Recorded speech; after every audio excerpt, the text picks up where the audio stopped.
Lovelies, I fear this series may change my personality irretrievably. So I literally just finished Unravel Me 5 minutes ago. And Aaron Warner, I'm starting to get the hype about him.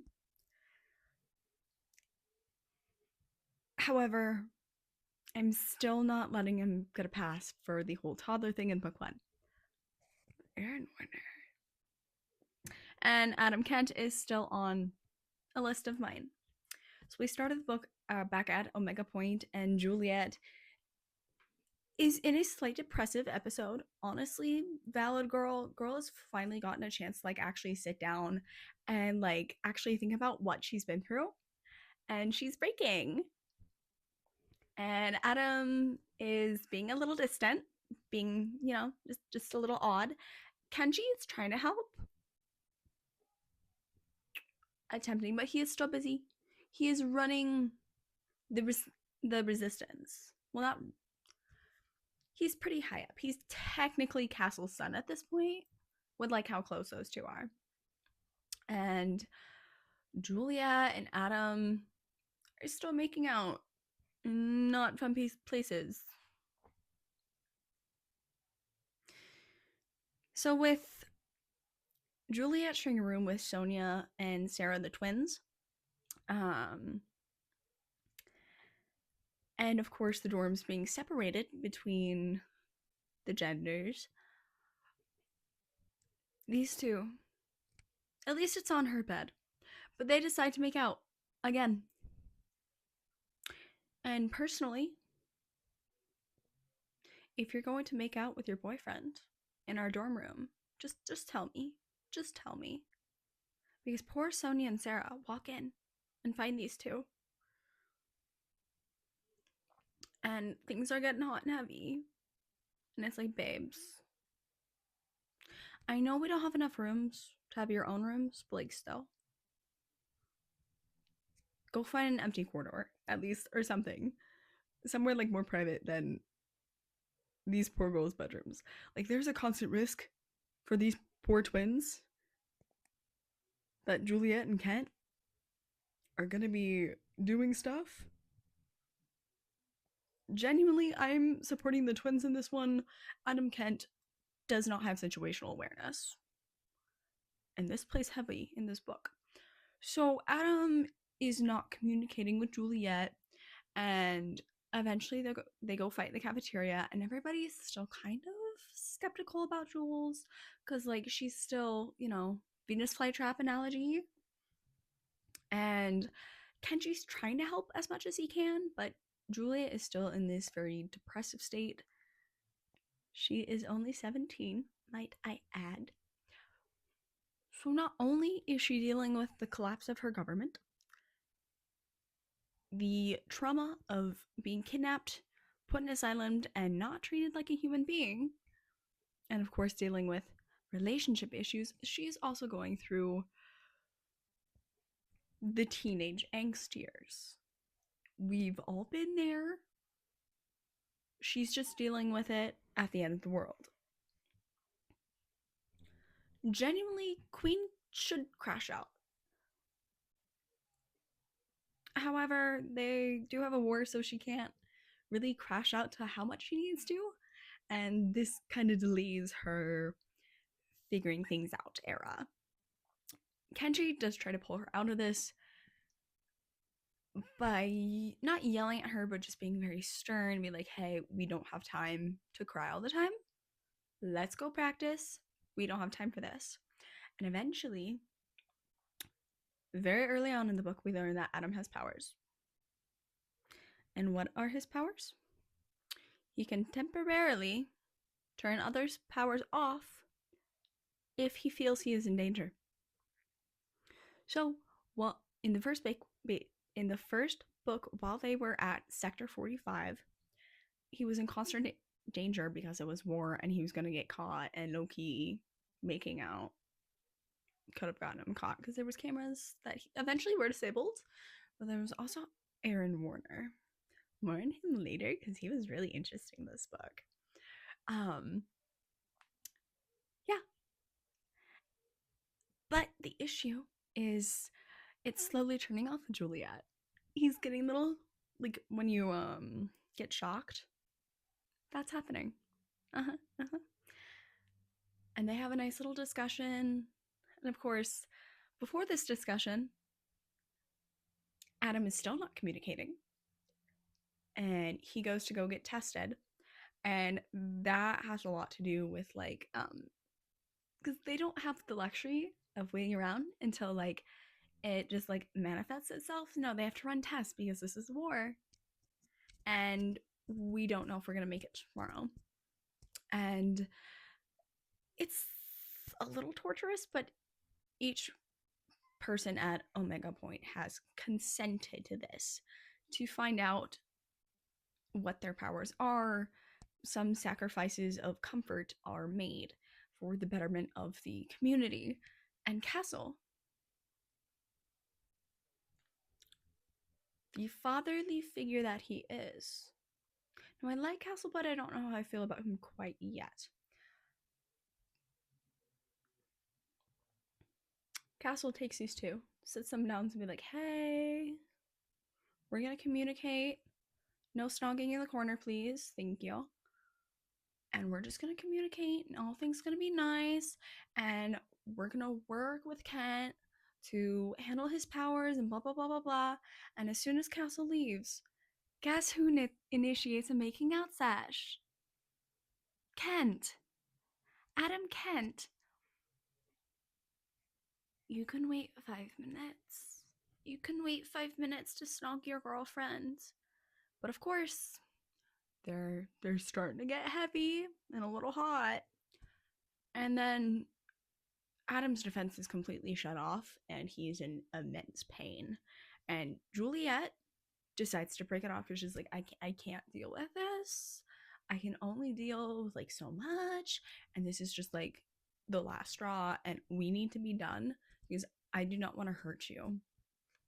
And if we stay together, I don't want to be limited to touching through clothes. She wants skin to skin contact, and not that skin to skin contact, you freaks. Just holding hands. I'm pretty sure there was a study of like the effects of skin to skin contact in like a platonic sense. And we as humans are very much a pack animal. We pack bond with literally everything. And we do pack bond with anything, which is really funny. Case number A. Uh, some girlies get attached to lemons. Some girlies get attached to stuffed animals. Some girlies get really attached to a door. And you know what? Get it. Get it. Get it, queens. And she's wanting to not give up that human connection of being able to touch someone. And she just wants to be all in a relationship, which honestly, good for her. Good for her. Understandable, Jules. And Adam does not take this well. He's pushing her and honestly still trying to make out with her. Adam Kent, there's a time and place for making out. Aaron Warner does this better than you. At least Aaron in book 1 waited to kiss Juliet until he was pretty sure he won. Granted, Juliet did grow a backbone during their little makeout session and did shoot him and ran away to save her current boyfriend. I digress. Anyway, so Kenji and Castle decide to take Juliet on a run for supplies.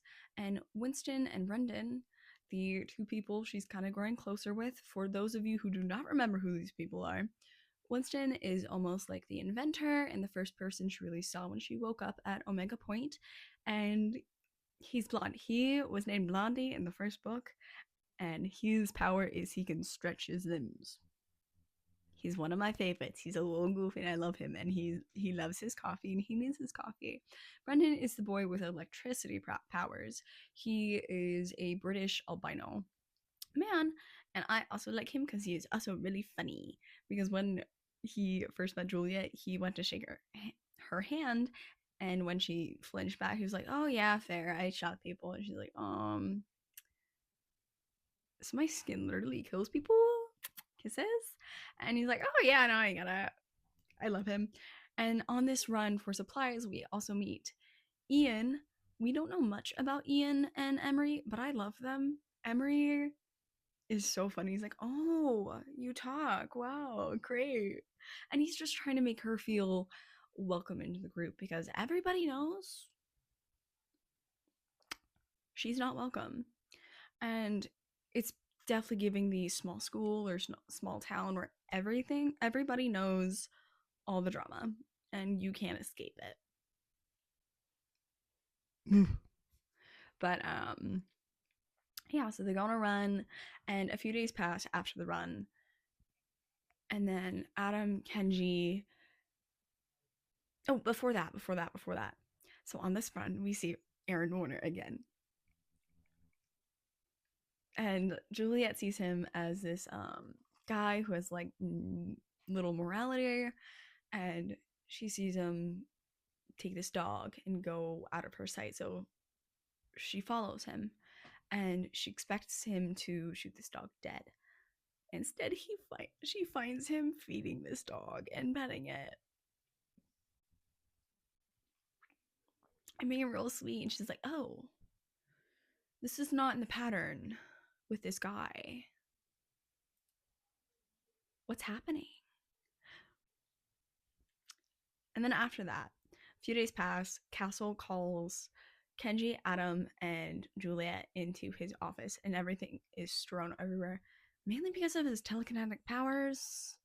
And honestly, babes, all he has to do to get something is thinking about it and it'll float him. So honestly, you do you, boo. And he tells them that Ian, Emery, Winston, and Brendan have been taken hostage. It's on the cameras. So the soldiers have been watching them relentlessly, and there's been like 50 soldiers, including Warner, who is the big boss of Sector 45, which is odd because he's busy and he's off base.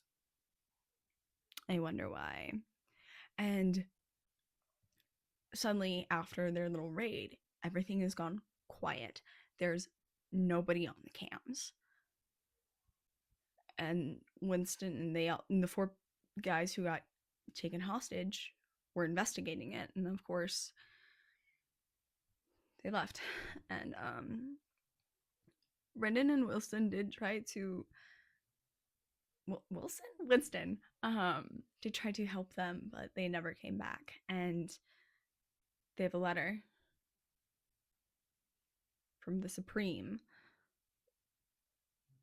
The reestablishment has this obsession with angel numbers 555, 333, 777, and even their locations and how they split up the world fits these molds. Because there's 55 some, don't hold me to that. I know there's 333, 55. I don't remember, but there's like something with angel numbers, but there's three capitals for the whole world, and Aaron Warner's father runs one of those. That's who the Supreme is, and he wants to meet Juliet alone on unregulated turf where soldiers are not supposed to be. And I knew immediately everything was going to hit the fan. So she goes, and Anderson, the Supreme, is talking to her. Blah, blah, blah, blah. Spitting, spitting, spitting, spitting, ugly words. Like, what are you going to do? Shoot me? And then she shoots him.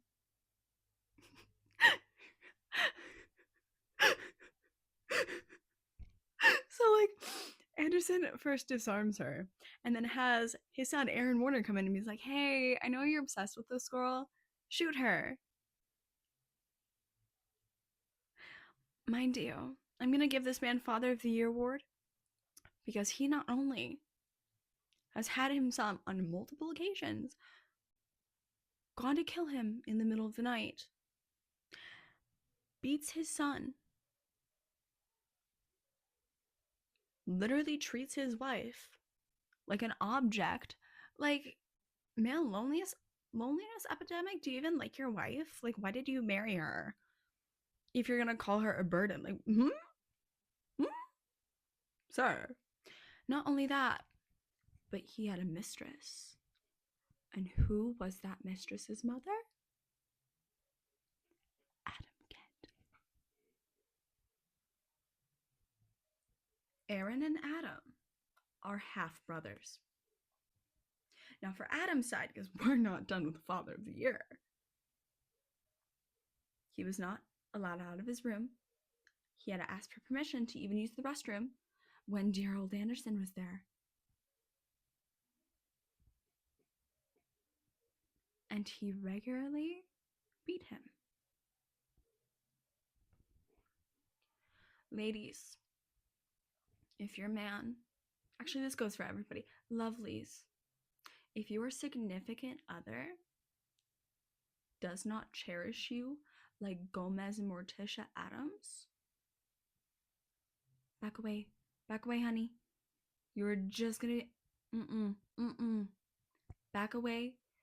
It will be better for your mental health, it'll be better for your skin, it will be better for your hair if you let them be and have them work on themselves. Because what do you mean? What do you mean? Of course, I'm not blaming the women. Of course, I don't know the full situation quite yet. However, don't take BS from somebody who can't even remember your favorite flower. And that's on period. But yeah, so they stayed with him.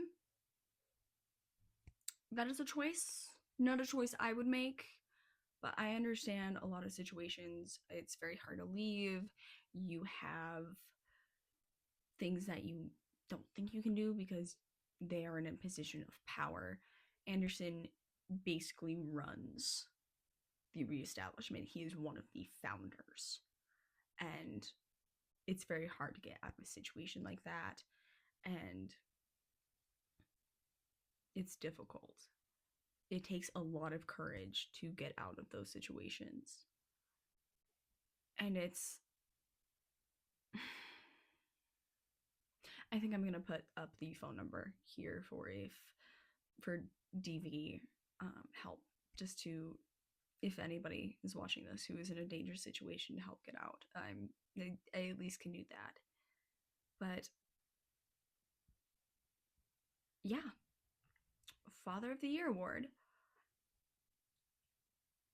So after Juliet absolutely lights him up, she's about ready to end him.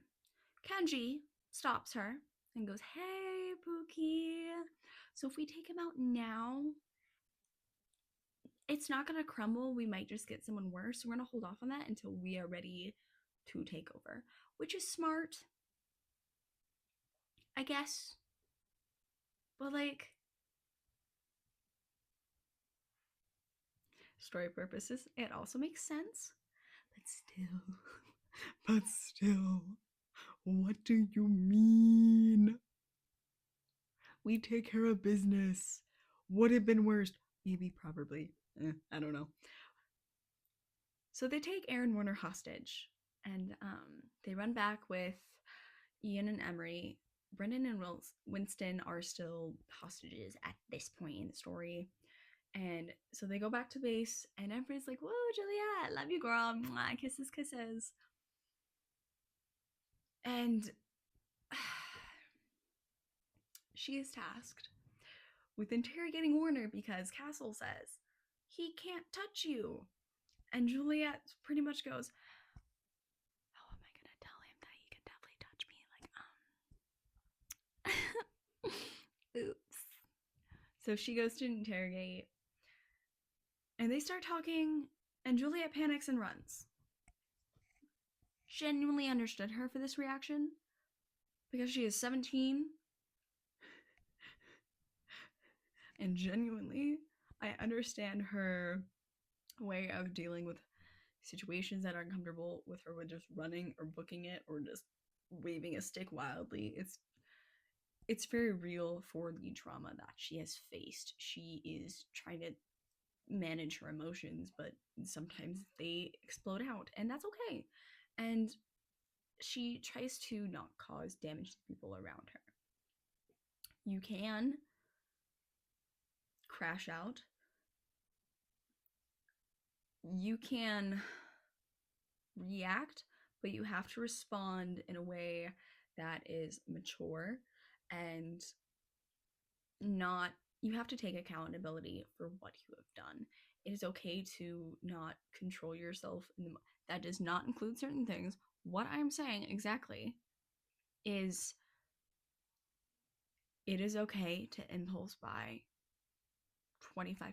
It is okay to get angry and loud when you are not fully aware of yourself. You should not be hitting people.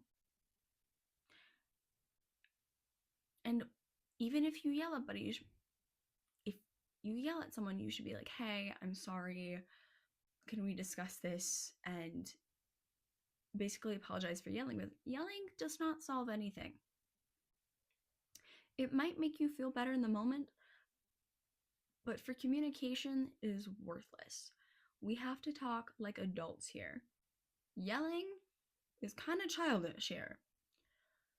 So she goes to interrogate Warner once again, and he's asleep on the mattress. He is throwing things. He's being violent because genuinely a lot of people with parents who are more violent towards them tend to carry that on. They try not to, but it just kind of happens. And we can see Anderson is very trigger happy, and we can also see this in Warner with generational trauma, and even in Kent, because they're very action first. They want to do things first so they can't get hurt. And ooh, my nose is itchy. But we see this in Aaron Warner in the way that he acts first. He has to be the first one, because if he is not the first one, he's going to get hurt again. And Tahereh Mafi does a great way at writing trauma. The way she writes trauma is very real, and it's very interesting, even in the smaller facts of what trauma does to a person. And I find it really interesting and so cool. But Aaron Warner is asleep, and he has nothing on but his boxers, because who's gonna sleep in a fancy suit? Ain't me, babes. And she sees his back is covered in scars and a tattoo that says Ignite. And they talk, and he does talk about Shakespeare, and he says he didn't read until recently because he was in charge of deciding what books and material to keep for the new age versus what to get rid of, and he didn't understand Shakespeare, so it probably would have gotten rid of it. But he liked one line, and it was, hell is empty and all the devils are here. And he says that is a fitting line for the time period we are in, because the reestablishment being compared to devils and hell is such an interesting metaphor to me, because we look at what the establishment has done. They have destroyed thousands of years of culture and are actively destroying more of it and hoarding the wealth for themselves. And they talk more. And mind you, the tattoo on his back, ignite, right. Want to guess where he tattooed that part of himself for the Shakespeare quote? So he wants to show Juliet his tattoo as he's talking about his favorite line. He stands up, unbuttons his pants. It's on like the kind of like the okay, work with me. So for when we get fan service of a shirtless anime boy who's a little more muscular, that like dip in the hip, not the hips, but okay, on the torso, bottom half of the torso, it's that juncture between the leg and the torso. And as a artist, that is, if anybody has watched Snow White with the red hair, the one pirate lady,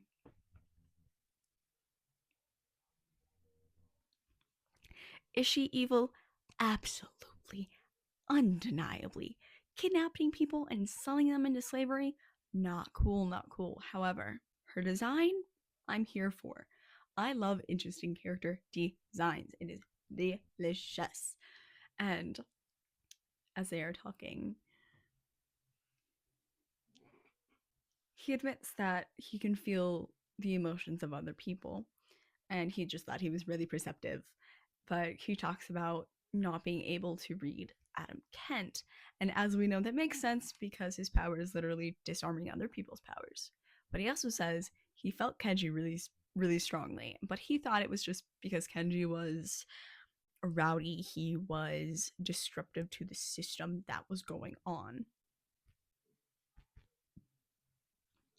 And he said he would have been more suspicious of Kenji if he was a quiet threat rather than an outright one.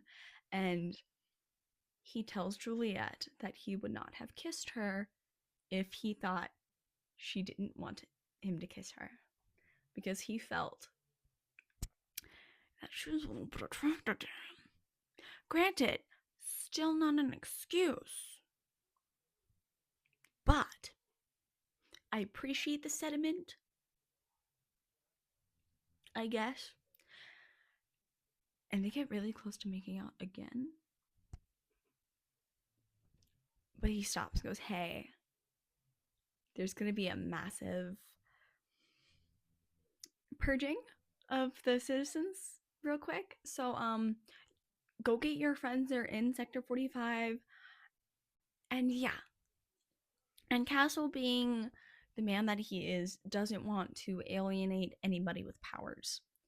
So he stops having Aaron Warner be a hostage and starts to slowly integrate him into Omega Point. People are not happy because he, once again, is in a position of power in a genocide. Understandable. Understandable on their part. I get their anger.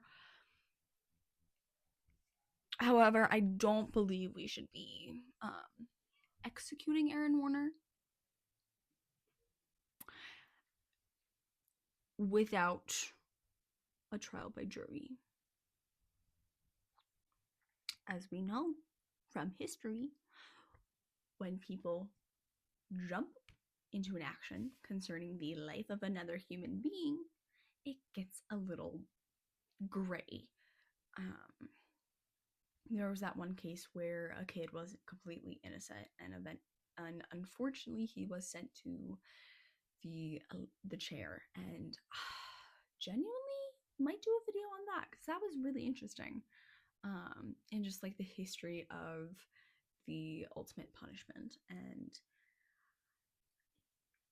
it's a very nuanced conversation because yes, there's people like John Wayne Gacy or Ed Gein, and those are objectively horrendous people. But we will always run into the situation where our biases as a society step into play and innocent children get caught in the crossfire. But yeah, so that kind of happens. And then Juliet finds Warner in the hallway and he's like, yeah, girl, I'm gonna leave. So like, as soon as we're out of here, I am out of here because I am unsavable. I'm gonna go cry. Mind you, he is 19 and also dealing with everything. His bad parents. His bad parent. I don't know about his mother yet, but we know she exists. And genuinely, the more I read this series, the more I'm finding that this is just the consequence of not letting children be children. This is what happens when you are forcing someone to grow up and face the reality that they might die today. And it's incredibly heartbreaking to just watch the effects of these characters not being able to have a proper childhood. And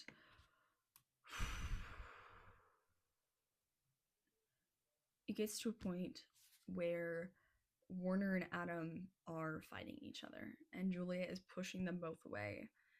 And Kenji grabs both Aaron and Adam, and he falls. Juliet thinks she accidentally touched him, and he is rushed to the medical wing. He is dying. He is fighting for his life, but he is still breathing, thankfully. And Aaron and Juliet sit down and talk. This is where we find out Aaron Warner's power is he is a amplifier. He is the conduit for power. If, for example, when they were fighting and everything happened, he was touching Juliet and he felt Juliet's power come into him and jump to Kenji. He may not be affected by her power, but it's like an electrical current. It has to go somewhere. And the closest thing he was touching was Kenji.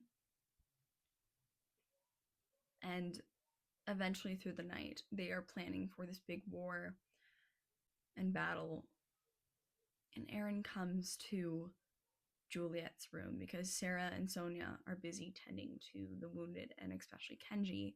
And we also find out that James has powers. He watches the scar because when they were in a training room with Kenji, James, and Juliet, he wanted to crush a brick too and he accidentally cuts himself. And he's like, oh no, it's fine. And look, it's already healed. And they're like, oh, we're getting you to the twins so we can research this a little more. Come on, kid. And that happens. And anyway, Werner comes to Juliet's room and he's having a really heart-to-heart with her before he leaves. He tries to convince her to come with him, but she says no. She has to fight for what she believes in, and she has to stay with her friends and her found family now. And he says, "Don't shoot me for this." And he slowly leans in and she lets him kiss him. And she lets him kiss her. There we go. And she's feeling loved. She's feeling the emotions she felt with Adam. And clothes are flying off.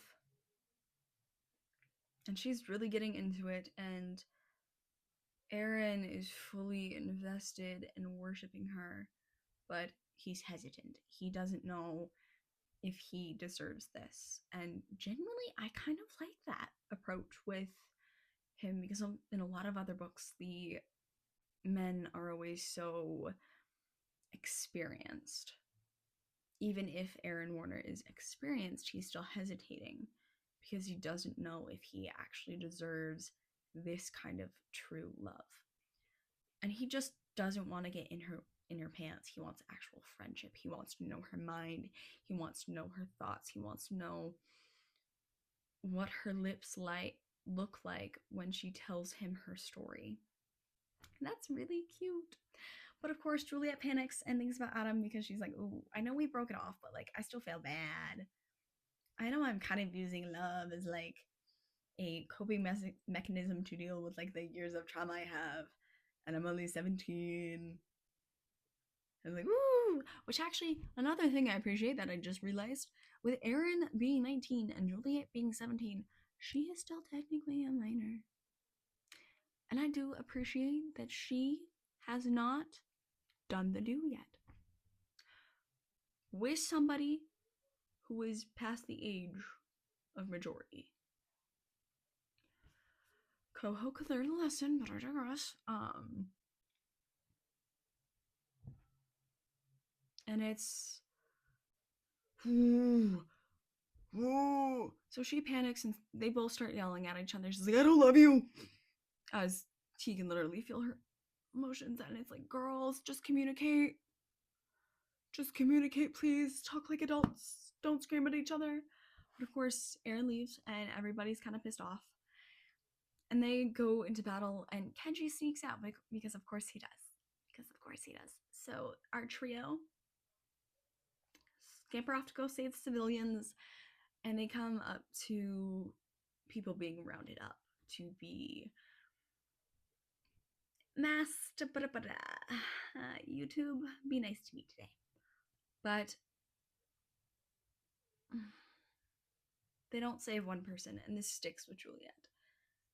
And she tries to take out these guards with the help of Adam and Kenji. And she's pushed to the ground. And she doesn't know where Adam or Kenji is, but this guard is choking her. And he's dragging her somewhere. And she gets hit in the back of her head and falls unconscious. And she's taken to a house. She's taken to Anderson. And she's delirious. And he orders somebody to bathe her, and she falls face first into the tub with her clothes and everything still on and falls asleep. And we don't know how many days passed. We don't know, since we're in her perspective and she doesn't know. And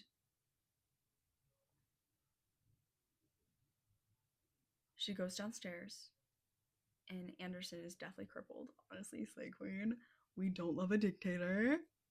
And Aaron's there. And we don't know how much he has told his father, but we do know Anderson has Sonia and Sarah. And Anderson shakily stands up, draws his gun, and shoots Juliet in the chest.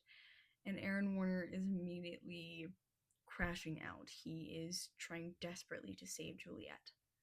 And honestly, he takes her to Sonia and Sarah, and he's trying desperately to convince them to touch him so they can use their powers on her, because as we know from earlier in the book, when she especially crashed out by punching the ground of Omega Point and causing a earthquake, but she went far enough where her knuckles were bloody, which has never happened before because there was always okay, if steel door this, earth crust bigger, right?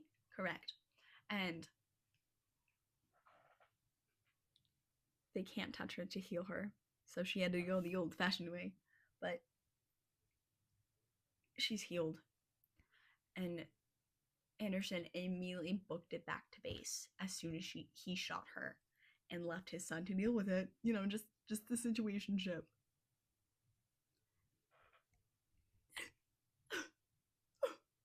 And she wakes up in bed with Aaron, and he's awake instantly as soon as she moves a little bit. He is hyper aware. He is in a situation where he does not feel comfortable enough to get a full night's rest.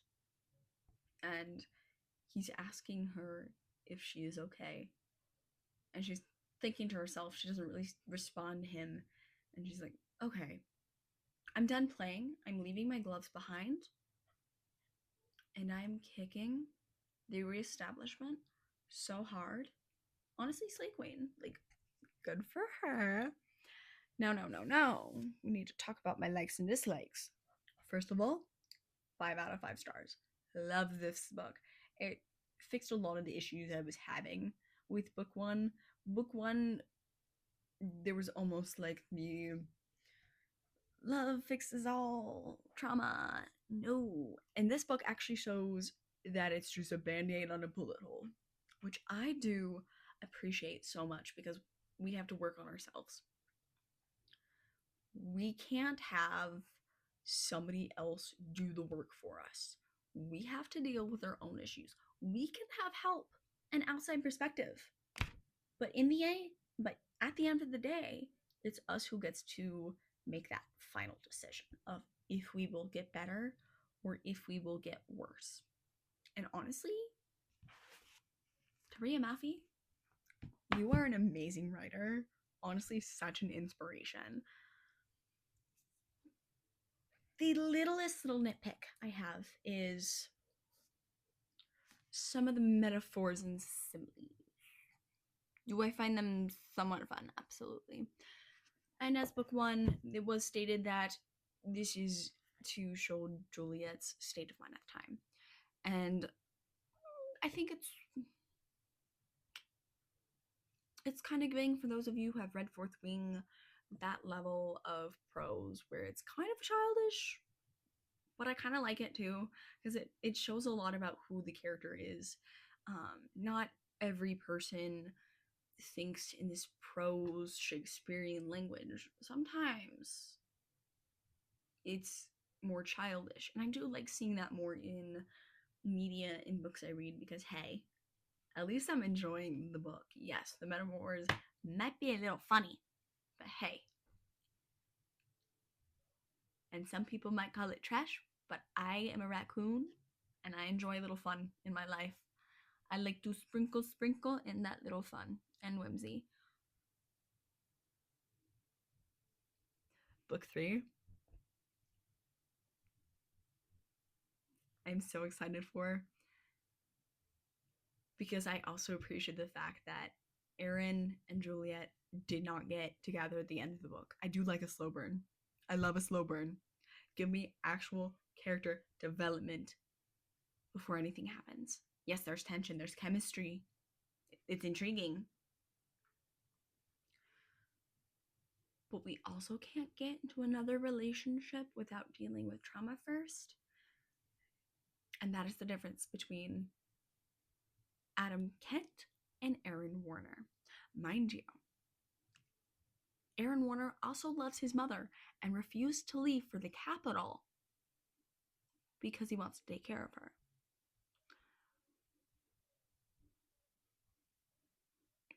He is still on a list, but he is slowly moving to the better one. Aaron Warner is a complex character. Yes, he did participate in a genocide, not the best. And of course, I'm not excusing that. You should not be supporting a genocide. Boo. Everybody boo in the comments for genocide. Boo. But with what we know of the world right now is it is incredibly difficult to speak up when you take away the power from the people and put it in the hands in this corrupt government. Everything falls apart because the civilians are focusing on living, on making ends meet, on making sure they have enough money and food to feed their families and to keep the lights on, while the government is focusing more on how can we take away power from the people and put it into our own pockets, because the more power we have and the more desperate the civilians are, the easier they are to control. They've taken away healthcare, they've taken away access to anything. Basically, they live in a compound of dull mediocrity. I don't know if mediocrity is the right word, but it's stale, it's a liminal space. They are struggling to make ends meet, and they may never fully get there. They are living in poverty, while the government, the reestablishment, is gorging itself on the luxuries. Even in book one, we see Juliet's reaction to the compounds versus the base. The base is dripping in luxury with glass elevators and electricity, while the civilians um, sort through the trash to find things to sell for their families.